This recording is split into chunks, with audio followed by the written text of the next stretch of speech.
మనిషి ఆయుష్ మహా అయితే 100 ఏళ్ల వరకు ఉంటుంది. కానీ 1000 లక్షల సంవత్సరాల నుంచి ఇప్పటికీ మన మధ్యనే బ్రతికి తిరుగుతున్న వారు ఉన్నారు అంటే మీరు నమ్ముతారా? వారినే మనము సప్త చిరంజీవులు అంటాము. వీళ్ళకి అసలు చావు అనేదే లేదు. కానీ ఇక్కడ అసలు ప్రశ్న ఏంటంటే వీళ్ళు ఎందుకు ఇంకా బ్రతికే ఉన్నారు? అసలు ఈ 7 అమరజీవులు యుగాలు మారుతున్నా ఎవరి కోసం వేచి చూస్తున్నారు? బ్రహ్మాండం అంతమయ్యే వరకు వీళ్ళు ఎందుకు బ్రతికి ఉండాలి? దీని వెనుకున్న కథ ఏంటి? రండి లోతుగా తెలుసుకుందాము. వీడియోని స్కిప్ చేయకుండా చూడండి.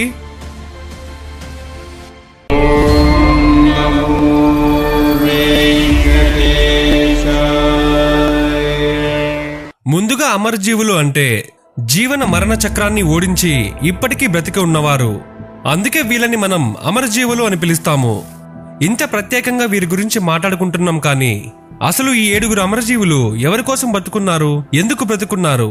దీని వెనుక ఉన్న కథ ఏంటి? కారణం ఏంటి? తెలుసుకుందాము. ముందుగా హనుమంతుడు రామాయణంలో ముఖ్య పాత్ర రాముడిదే. అయినా రాముడితో పాటు అందరికీ హనుమంతుల వారు అంటే కూడా చాలా ఇష్టం. శివుడి యొక్క 11వ అవతారంగా హనుమంతుడు అని చెప్తారు. అలానే మన సంస్కృత శ్లోకాలలో సప్త చిరంజీవుల పేర్లలో హనుమంతుల వారి పేరు కూడా ఉంటుంది. కానీ ఇప్పటికీ హనుమంతుడు ఎక్కడ ఉన్నారు? ఈ ప్రశ్నలకు సమాధానం రామాయణంలోనే ఉంది. రావణాసురుడు సీతాదేవిని లంకకు తీసుకువెళ్లిన తర్వాత సీతాదేవి ఎంతో కాలం పాటు బాధగా ఉంటారు. హనుమంతుడు తనతో తీసుకువచ్చిన రాముల వారి సందేశంతో తొలగిస్తాడు. అప్పటి బ్రహ్మాండం అంతం జరిగే వరకు నువ్వు చిరంజీవిగా ఉంటావు అని సీతాదేవి హనుమంతుల వారికి వరం ప్రసాదిస్తారు. మరో కథనం కూడా ఉంది. అదేంటంటే హనుమంతుడు తన బాల్యంలో ఆకాశంలో వెలుగుతున్న సూర్యుడిని చూసి తినే పండు అనుకొని పైకి ఎగిరి వెళ్లి సూర్యుడిని తినేందుకు ప్రయత్నిస్తాడు. అప్పుడు ఇంద్రుడు వజ్రాయుధంతో హనుమంతుని పైన దాడి చేసి గాయపరుస్తారు. అప్పుడు హనుమంతుల వారు స్పృహ కోల్పోతారు. వారిని చూసిన పవనదేవుడు కోపంతో ప్రపంచం మొత్తాన్ని స్తంభింపచేస్తారు. గాలి లేక భూమిపైన మనుషులు ఇతర జీవులు అల్లాడిపోతారు. అప్పుడు బ్రహ్మదేవుడు మరియు దేవతలందరూ ప్రత్యక్షమయ్యి హనుమంతుల వారు ఎప్పటికీ చిరంజీవిగా ఉంటారు అని వరం ప్రసాదిస్తారు. ఈ బ్రహ్మాండం అంతమయ్యే వరకు హనుమంతుడు చిరంజీవిగా ఉంటారు అని చెప్పారు. రెండవది పరశురాముడు. ఈయన మహావిష్ణువు యొక్క 6వ అవతారం. పరశురాముడి తండ్రిని ఒక క్షత్రియుడు తలనరికి చంపేస్తాడు. దాంతో ఆగ్రహించిన పరశురాముడు కోట్ల మంది క్షత్రియులను చంపేస్తాడు.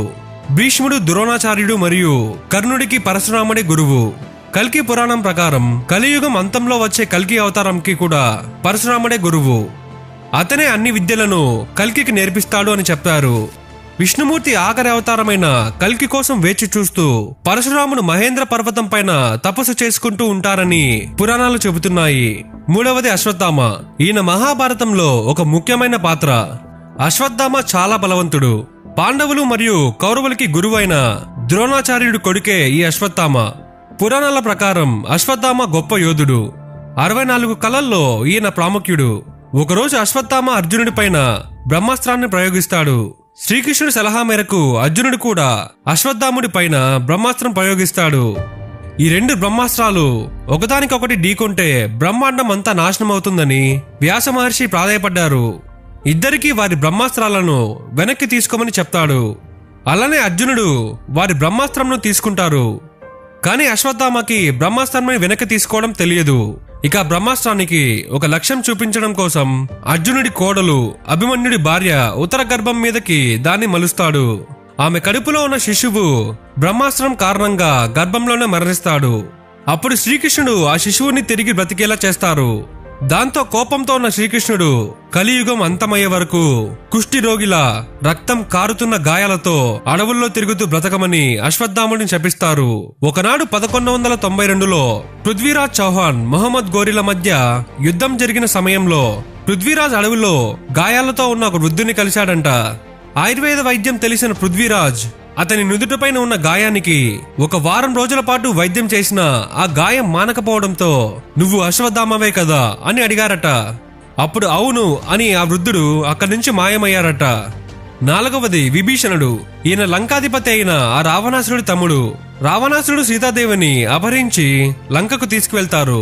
అప్పుడు రావణాసురుడి తమ్ముడైన విభీషణుడు పరాయి స్త్రీని అపహరించడం ధర్మం కాదు అని రావణాసురుడికి చెప్తారు.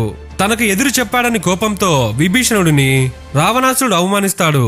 యుద్ధం సమయంలో రాముడి వద్దకు వచ్చిన విభీషణుడు రావణాసురుడి యొక్క శక్తి, బలం, బలహీనత మరియు రహస్యాల గురించి రాముడితో చెప్తారు. ఇలా రాముడి విజయానికి విభీషణుడు కీలక పాత్ర అవుతాడు. రావణాసురుడిని సంహరించిన తర్వాత రాముడు విభీషణుడిని లంకకి రాజుగా పట్టాభిషేకం చేస్తారు. ఇక కొన్ని సంవత్సరాల తర్వాత రాముల వారు వారి అవతారాన్ని చాలించబోయే ముందు విభీషణుడు నేను కూడా ఈ శరీరాన్ని వదిలేస్తాను అని అంటారు. అప్పుడు రాముడు నేను కూడా మళ్ళీ కలియుగాంతంలో కల్కి అవతారంలో మళ్ళీ వస్తాను. అప్పుడు అధర్మంపై ధర్మాన్ని గెలిపించే నా ప్రయత్నంలో నువ్వు నాతో పాటు సహాయకుడిలా ఉండాలి అని రాముడు విభీషణుడికి చెప్తారు. ఇలా రాముడు విభీషణుడిని చిరంజీవిగా ఆశీర్వదించారు. 5వది వేదవ్యాసుడు. ఈయన పేరు మనం అందరం వినే ఉంటాం. వేదాలను విభజించి రాసిన మహర్షి కాబట్టి ఈయనకి వేదవ్యాసుడు అనే పేరు వచ్చింది. వ్యాసుడు మహాభారతాన్ని మనందరి కోసం కళ్ళకు కట్టినట్టుగా రచించారు. విష్ణు అంశతో పుట్టిన వేదవ్యాసుడు అతని విద్యా జ్ఞానం కారణంగా సప్త చిరంజీవుల్లో ఒకరుగా నిలిచారు. ఇక పురాణాల ప్రకారం వేదవ్యాసుడు కలియుగాంతంలో కల్కికి వేదాలను వాటి జ్ఞానాల గురించి చెప్పడానికి మరియు బోధించడానికి చిరంజీవులుగా ఉన్నారని చెప్తారు. 6వది బలిచక్రవర్తి. ఈయన అసురులకు రాజు అని చెప్తారు. కానీ ఈయన రాక్షసులకి రాజు అయినప్పటికీ చాలా మంచివారంట. అలానే ఎన్నో యుద్ధాలు చేసి భూలోకాన్ని మరియు స్వర్గలోకాన్ని జయించి దేవతలకు మరియు మానవులకి రాజు అయ్యారు. అప్పుడు దేవతలు మహావిష్ణువు దగ్గరికి వెళ్లి తమను రాక్షసుల దగ్గర నుంచి కాపాడమని వేరుకుంటారు. బలిచక్రవర్తి విష్ణువుకి పరమ భక్తుడు. విష్ణువుకు బలిచక్రవర్తిని చంపడం ఇష్టం లేదు. అందుకే వామన అనే ఒక బ్రాహ్మణ అవతారాన్ని ఎత్తుతాడు. ఇక బలిచక్రవర్తి అశ్వమేధ యాగం చేశాక అందరికీ బహుమతులు ఇస్తూ ఉంటారు. ఆ సమయంలో వామనుడు బలిచక్రవర్తిని 3 అడుగుల భూమి కావాలి అని అడుగుతారు. 3 అడుగులే కదా, తీసుకో అని చక్రవర్తి అంటారు. అప్పుడు వామన రూపంలో ఉన్న విష్ణువు త్రివిక్రమ రూపంలోకి మారి 1 అడుగు స్వర్గం పైన, మరొక అడుగు భూమి పైన పెట్టి 3వ అడుగు ఎక్కడ ఉంచను అని చక్రవర్తిని అడుగుతాడు. వామనుడే సాక్షాత్తుగా ఆ విష్ణుమూర్తి అని తెలిసిన బలిచక్రవర్తి తన తలపై మరో అడుగు ఉంచమని బలిచక్రవర్తి అడుగుతారు. అలా వామనుడు బలిచక్రవర్తి తలపై కాలు పెట్టగా ఆయన పాతాళానికి వెళ్తాడు. బలిచక్రవర్తి దానగుణానికి మెచ్చిన వామనుడు అనగా విష్ణుమూర్తి ఈ బ్రహ్మాండం అంతమయ్యే వరకు చిరంజీవిగా ఉండమని ఆశీర్వదిస్తారు. చివరిది కృపాచార్య.